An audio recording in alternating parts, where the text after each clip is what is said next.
The Deep Space Monitoring Station hadn't picked up anything interesting in months. That changed on a quiet Tuesday morning when Officer Tom Reed nearly spilled his coffee across the control panel. His eyes widened as he stared at the readings on his screen. "Sir," he called out, his voice echoing through the quiet control room. "You need to see this." Station Commander Peters walked over, his weathered face showing mild interest. As he leaned over Tom's shoulder, his expression changed from casual curiosity to intense focus. The signal patterns dancing across the screen were unlike anything they'd seen before. "Run it through all known signal databases," Peters ordered, already reaching for the secure line to Earth Space Command. Within hours, the UES Mercy, Earth's fastest rescue vessel, received its orders. Captain Robert James stood on the bridge, looking at the same signal patterns that had caused such excitement at the monitoring station. His ship, gleaming and new, represented humanity's best hope for deep space rescue operations. "What do you make of it, Dr. Wells?" James asked the ship's chief scientist. The older woman adjusted her glasses, frowning at her tablet. "It's definitely artificial, Captain. The pattern suggests a highly advanced civilization, but there's something odd about it. It's like they're using quantum frequencies we've only theorized about." James nodded, his decision already made. "Plot a course to the signal's origin. Maximum speed." The UES Mercy jumped to faster than light travel, its human-designed engines humming efficiently. The crew of 200, all trained for first contact scenarios, prepared for anything. They found something no one expected. When they dropped out of FTL, the sight before them left the bridge crew speechless. Caught in a dense asteroid field, hundreds of massive ships drifted in formation. Their designs were elegant, with smooth curves and surfaces that seemed to shimmer with an inner light. But they weren't moving. "Life signs?" James asked, breaking the awed silence. "Millions, sir," reported Officer Lisa Green from her sensor station. "The ships appear to be civilian vessels, many families, but their power readings are extremely low." Before James could respond, a transmission cut through their communications. The universal translator took a moment to process it. Then a clear voice filled the bridge. "To the approaching vessel, we offer greetings and gratitude. I am First Speaker Ray of the Bright Folk Federation. We find ourselves in need of assistance." James straightened his uniform and nodded to his communications officer. "This is Captain Robert James of the United Earth Ship Mercy. We're a rescue vessel. Please explain your situation." The alien's voice carried a note of relief. "Our quantum drive systems have failed. All of them, across the fleet. We're carrying our people to a new colony world, but we're stranded here. Worse, we've detected pirate signals in nearby sectors." The bridge crew exchanged glances. Humanity had dealt with space pirates before, desperate groups who preyed on vulnerable ships. But never had they encountered such a tempting target. A stranded fleet full of civilians. "First Speaker Ray," James said, his voice firm and reassuring. "Earth's policy is to help those in need. We'll send over our engineering teams to assess your drive systems. But I must warn you, our technology may be different from yours." "We understand, Captain James. At this point, we welcome any assistance. Our children are frightened, and our power reserves won't last forever." James turned to his crew, seeing determination in their eyes. This was why they had joined Earth's space fleet, to help others and prove that humanity could be a force for good in the galaxy. "Dr. Wells, prepare your science teams. Engineering Chief Miller, gather your best people. We're looking at the biggest rescue operation in human history." He paused, allowing himself a small smile. "Let's show our new friends what humans can do." As the UES Mercy moved closer to the alien fleet, the massive ship's true scale became apparent. Each one dwarfed the human vessel, making their task seem even more daunting. But as preparation teams scrambled and plans were made, there was a sense of excitement among the crew. This wasn't just a rescue mission anymore. This was humanity's chance to prove itself to the galaxy. The first meeting between humans and the Bright Folk took place in the UES Mercy's main conference room. First Speaker Ray stood taller than the humans, his silvery skin catching the light as he moved. Behind him, two other Bright Folk representatives waited quietly, their large eyes taking in every detail of the human ship. Captain James noticed how the aliens kept glancing at the doors. They were scared, even if they tried to hide it. "Please, sit," he said, gesturing to the chairs. "We have many things to discuss." "Your offer of help is generous," Ray said, settling carefully into the reinforced chair. "But we must ask, what do humans want in return?" Dr. Wells, sitting next to James, leaned forward. "Knowledge. Understanding. The chance to learn from each other." She paused, choosing her words carefully. "We're still new to deep space travel. Meeting you, helping you, this is valuable to us all by itself." The tension in Ray's shoulders eased slightly. "You are surprisingly honest." "We find it works better than the alternative," James replied with a small smile. The meeting was interrupted by Engineer Miller bursting through the door, his tablet displaying complex diagrams. He stopped short when he saw the aliens, but James waved him forward.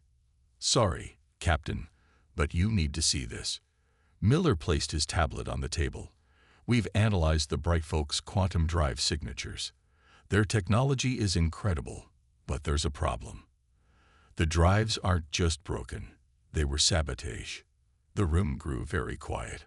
Ray's silvery skin darkened, a sign of distress among his people. "Impossible. Our drives are protected by multiple security systems." "Yes," Miller interrupted. "But look here." He pointed to a particular pattern in the data. Someone knew exactly what they were doing. They triggered a cascade failure across your entire fleet. James watched Ray carefully. "You knew this might happen, didn't you?" The alien leader seemed to age before their eyes. "There are elements among our people who oppose this colonization mission. They believed we were abandoning our homeworld too soon. We never thought they would go this far."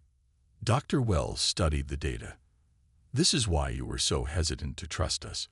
You're not just worried about pirates.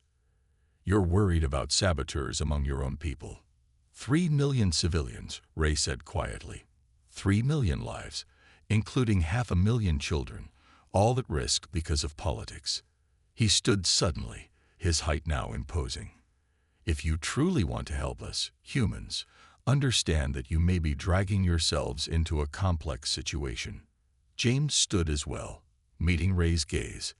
"We figured it might be complicated when we found a fleet of advanced aliens stuck in an asteroid field." His voice softened. "But those children you mentioned, they don't care about politics. They just want to be safe. And we can help with that." The Earth Space Council's response came 6 hours later. James read it aloud to his senior staff. "Humanitarian aid authorized. Technical assistance approved. Proceed with caution." "They're really letting us help?" Miller asked, surprised at the quick decision. "Earth has been hoping to make peaceful first contact for decades," Dr. Wells explained. "This is our chance to show we can be trusted." James looked out the viewport at the massive alien fleet. "Miller, how long to adapt our FTL technology to their ships?"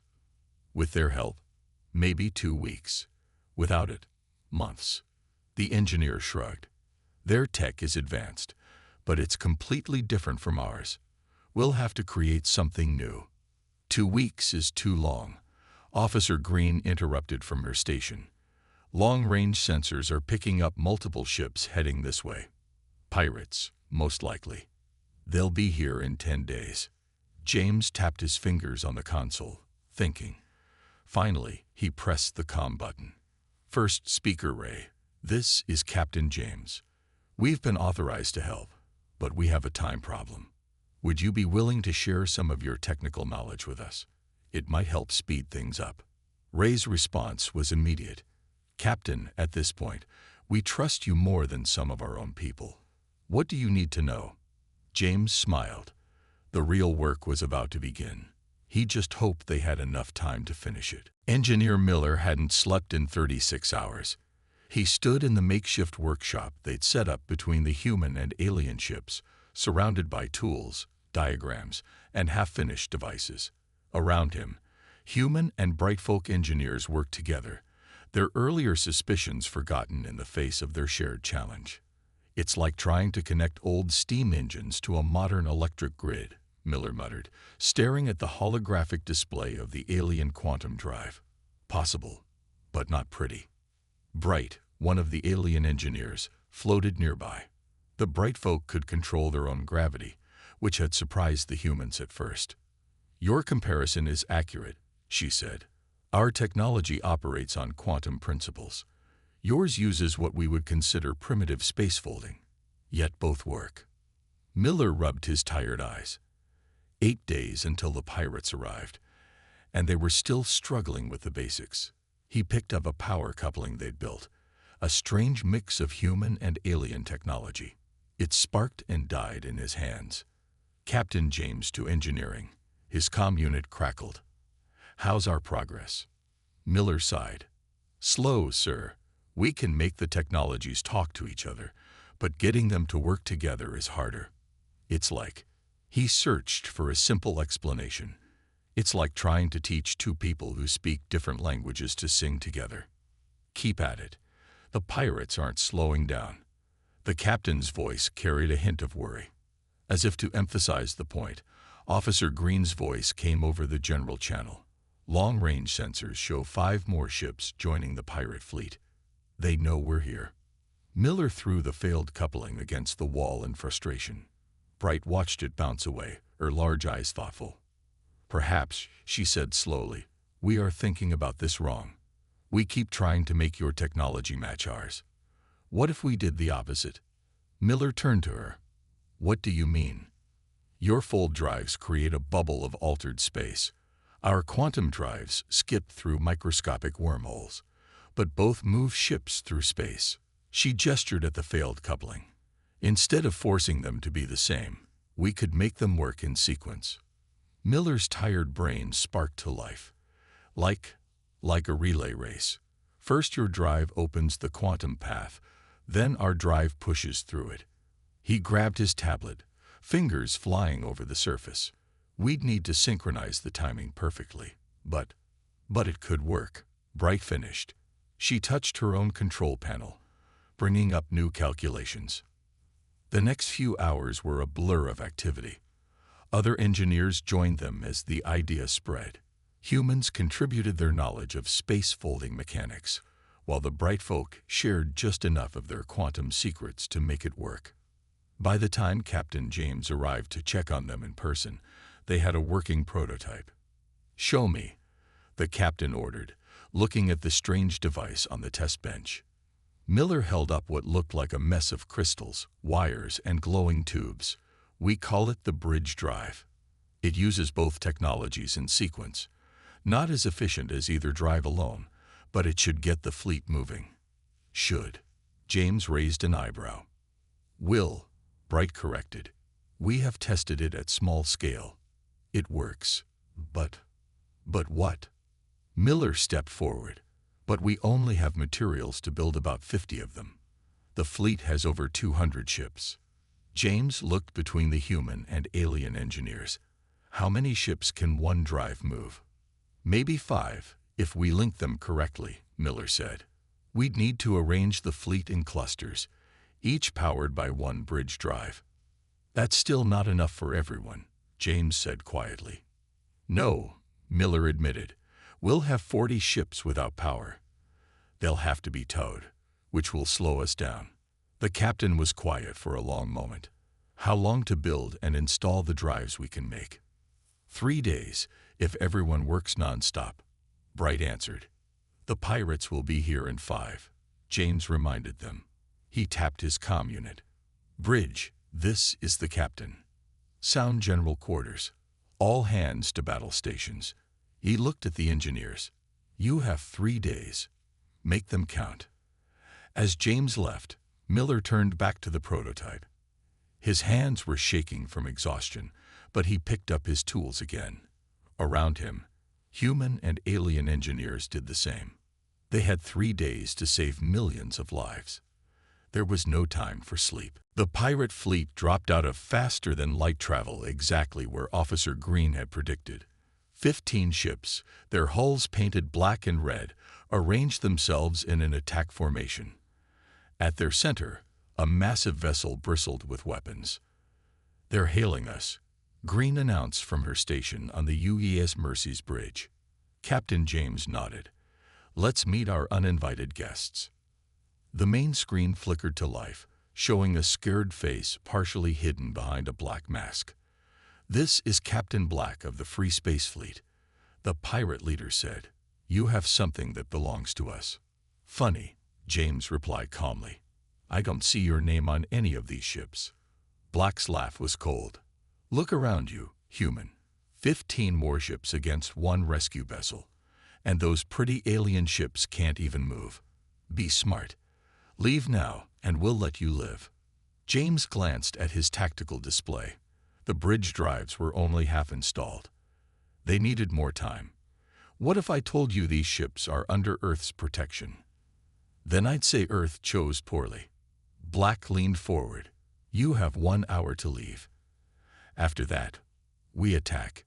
The screen went dark. James pressed his comm button. "Miller, we need those drives working now."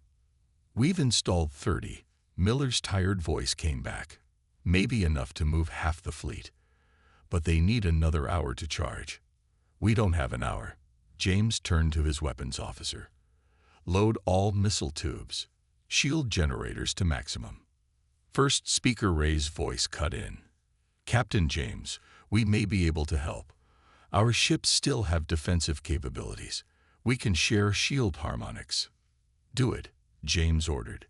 "Green, coordinate with the Bright Folk. Miller, keep working on those drives. Everyone else, battle stations." The next 50 minutes were tense. The UES Mercy's shields shimmed with new energy as they integrated the alien defensive technology. Around them, the civilian ships that still had power formed a protective barrier around their powerless companions. When the pirates attacked, they weren't ready for what they found. The first volley of pirate weapons splashed harmlessly against the combined human-alien shields. James allowed himself a small smile. "Return fire. Target their engines." The UES Mercy might have been a rescue vessel, but it was still an Earth warship. Its missiles streaked across space, their warheads enhanced by Brightfolk targeting data. 2 pirate ships lost power before they knew what hit them. "They're splitting up," Green reported. "Trying to surround us." "Predictable," James muttered. "Execute pattern Delta." The UES Mercy dove down relative to the battlefield, drawing several pirate ships with it. As they followed, the powered Brightfolk ships above them activated their defensive arrays. Beams of pure energy lanced out, catching the pirates in a crossfire. 3 more enemy ships disabled. Green called out. "But they're adapting to our shield frequency." A massive blast rocked the Mercy. "Shields at 60%. Someone shouted. "Miller," James called into his comm. "We could use those drives right about now." 10 more minutes, came the response, along with the sound of frantic work. Captain Black's voice boomed across all channels. "Impressive tricks, human, but not good enough." His flagship moved forward, its main gun glowing with gathered energy. "All power to forward shields," James ordered. The blast from the pirate flagship would have torn through normal shields. But the combined human-alien defenses held, barely. The Mercy shuddered from bow to stern. "Shields critical," Green reported. "We can't take another hit like that." Then Miller's voice came through, filled with excitement. "Drives are online. All installed ships ready for power-up." James didn't hesitate. "All Brightfolk ships with bridge drives, power up now. Everyone else, prepare for emergency TOW protocols." Space itself seemed to twist as the new hybrid drives activated. 40 ships, each connected to several others, began to move. The sight seemed to give the pirates pause. "What's this?" Black demanded. What did you do? Gave them their power back, James answered. Green, target that flagship. Full spread. The battle that followed was brief but intense. With half the Brightfolk fleet now mobile and able to fight back, the pirates quickly lost their advantage.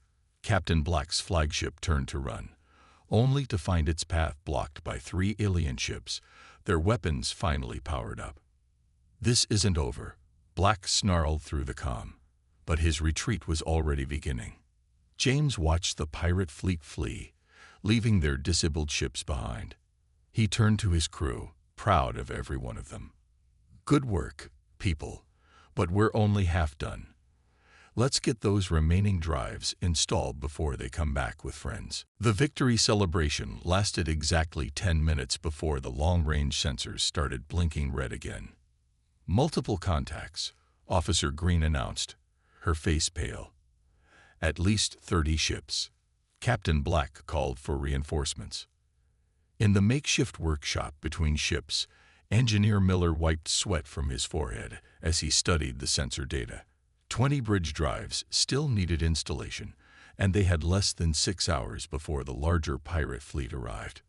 We need to speed this up, he told Bright, who floated nearby. Any ideas? The alien engineer's silver skin rippled with concern. Perhaps, but it's risky. We could install the drives without the safety protocols. That could cause them to overload, Miller protested. Yes, Bright agreed, but it would save 2 hours per installation. Before Miller could respond, alarms blared throughout both fleets. Captain James's voice came over the general channel. Security teams to civilian ship Starbright. We have reports of sabotage. Miller and Bright exchanged looks. Go, she said. I'll continue here. The human engineer grabbed his tools and rushed to the affected ship. When he arrived, he found chaos.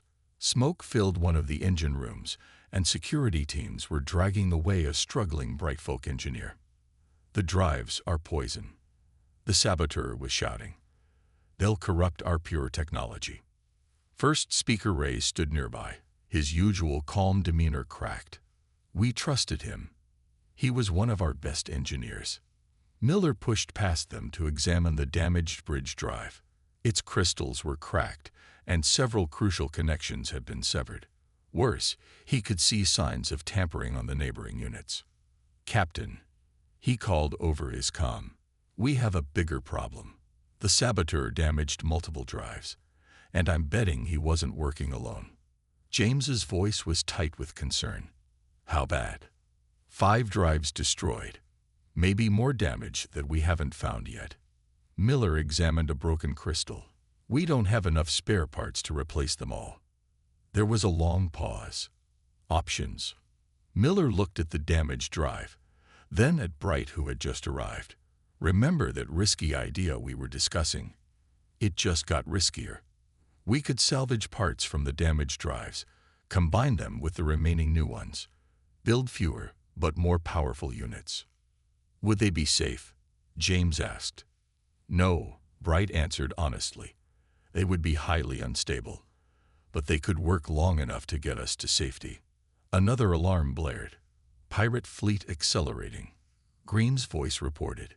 They'll be here in 5 hours. Do it, James ordered. But I want regular safety checks. First Speaker Ray, can you help coordinate? Of course, Ray replied. I'll personally inspect each installation. The next 4 hours were a blur of activity. Miller and Bright led teams of engineers in a desperate race against time. They salvaged every useful part they could find, rebuilt drives with minimal safety features, and installed them in key ships throughout the fleet. The work was dangerous. 2 engineers suffered burns from unstable power connections. Another was briefly trapped between ships when a gravity generator malfunctioned, but they kept working. 3 hours came the regular update from the bridge. Then 2 hours. Then 1 hour. Miller was checking the final installation when he noticed something odd. The power readings were fluctuating in a familiar pattern. Captain, he called urgently. I'm seeing signs of tampering in the main power grid. Same signature as before. More saboteurs? James asked. Has to be. They're trying to trigger another cascade failure. Miller's fingers flew over his controls. If they succeed, all our work was for nothing. Can you stop it? Miller studied the pattern. Yes, but I'll need access to the main power control room on the Brightfolk command ship, and their systems are different from ours. I'll need help. I'll go with you, Bright offered immediately. 30 minutes until pirate fleet arrives. Green's voice reminded everyone. James made a quick decision. Do it. Ray, give them whatever access they need.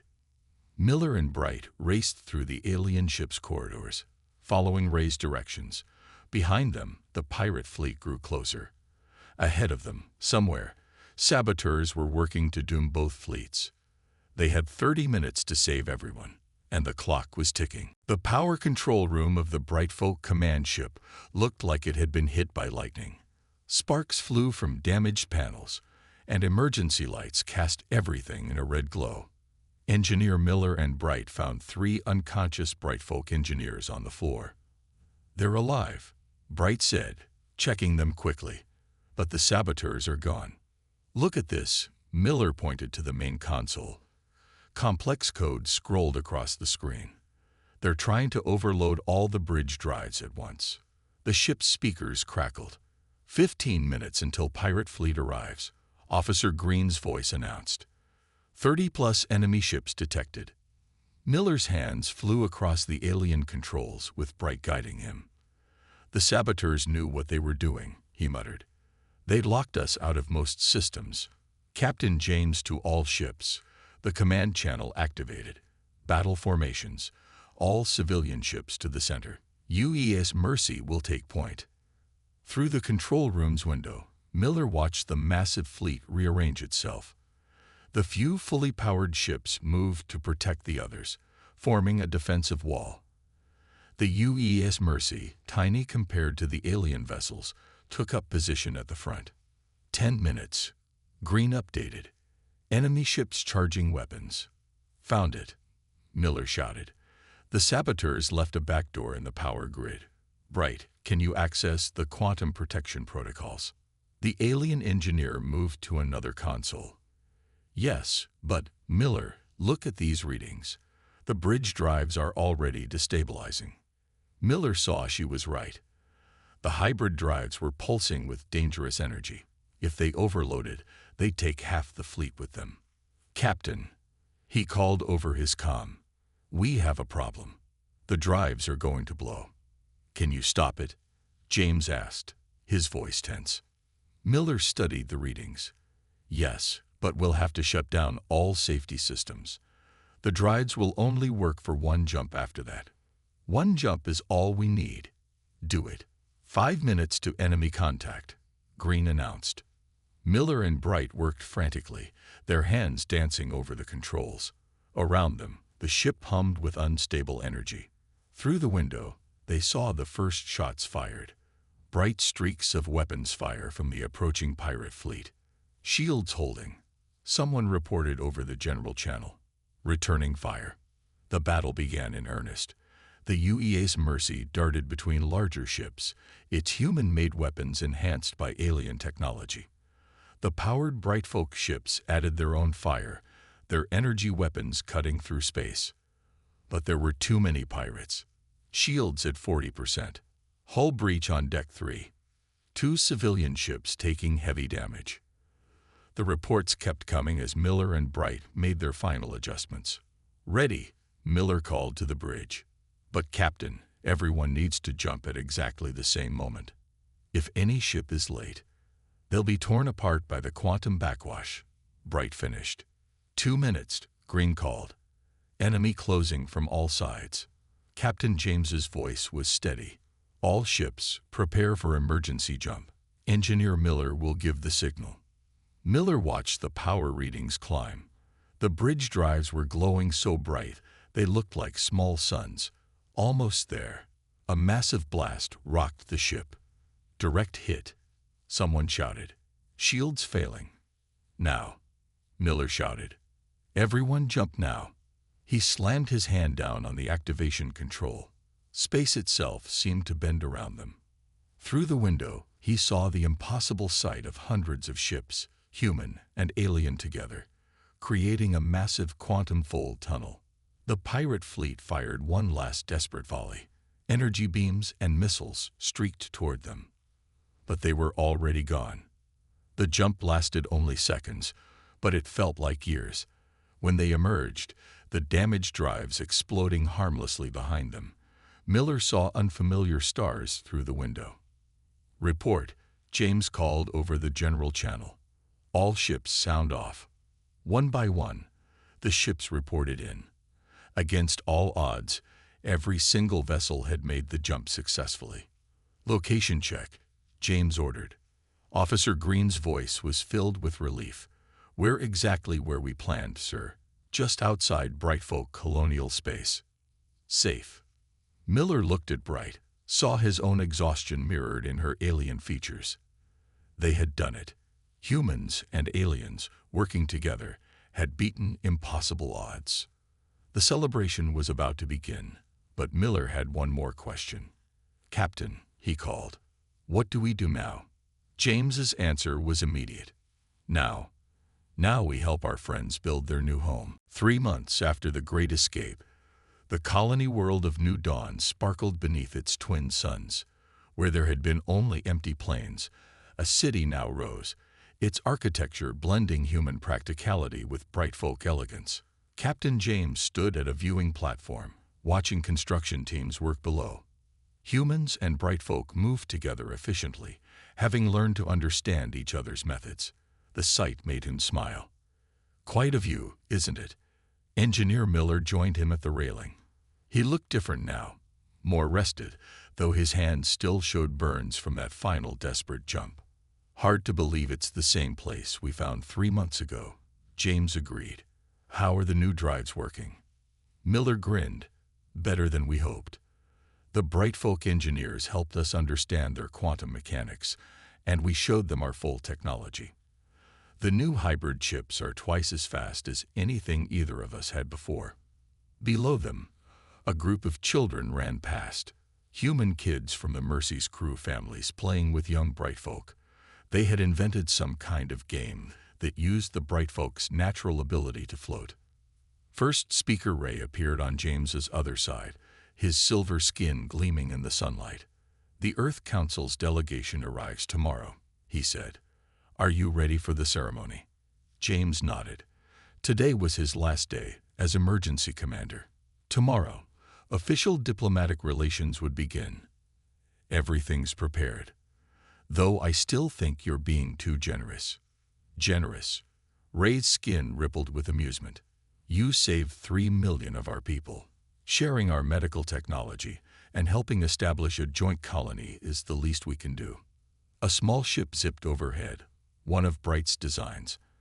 After the rescue, she had started a company with Miller, combining their species' technologies. They already had orders from both human and Brightfolk worlds. "The saboteurs' trial finished yesterday," Ray continued, his tone growing serious. "They still believe we're corrupting ourselves by working with humans, but they're a tiny minority now. Fear of change is universal," James said. "But look down there." He pointed to where human construction workers were learning to use Brightfolk gravity tools. "Change happens anyway." Miller's comm unit beeped. "Speaking of change," he said, checking the message, "the first Joint Defense Fleet just finished their training exercises. Officer Green says they're performing better than anyone expected." After the pirate attack, both species had agreed they needed to protect their trade routes. The new fleet combined human tactical thinking with Brightfolk technology. Captain Black and his pirates hadn't been seen since word of it spread. "Did you ever think," Miller asked, watching another group of children run past, "when we picked up that first distress signal, that it would lead to all this?" James shook his head. "I just wanted to help people in trouble. Isn't that what humans do?" "It is what both our peoples do," Ray corrected gently. "Which is why this partnership works." A soft chime sounded throughout the colony. Shift change. Below them, humans and Brightfolk began switching places, The day crew heading home while the night crew arrived. They moved like they'd been working together for years, not months.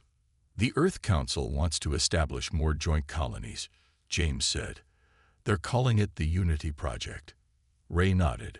My people are already volunteering. After seeing what we built here, he gestured at the growing city. They want to be part of it. Miller checked his comm again. Bright says the new ship designs are ready. Wait until you see them. They're beautiful. James looked out at the horizon, where the twin suns were setting in a spectacular display of color. A transport ship was launching, carrying the first exports from the colony. Its hull bore both human and bright folk markings. You know what the best part is, he said quietly. The pirates thought they were attacking our weakest moment, when we were stuck helping strangers. But they were wrong. How so? Ray asked. They attacked us when we were showing our greatest strength. James smiled. Our ability to work together, to help each other, to build something new. As night fell on New Dawn, lights came on across the city, warm human yellow mixing with cool bright folk blue. Above them, stars twinkled, no longer representing a vast empty space between peoples, but a bridge connecting two species who had learned to trust each other. The future, like those stars, looked bright indeed.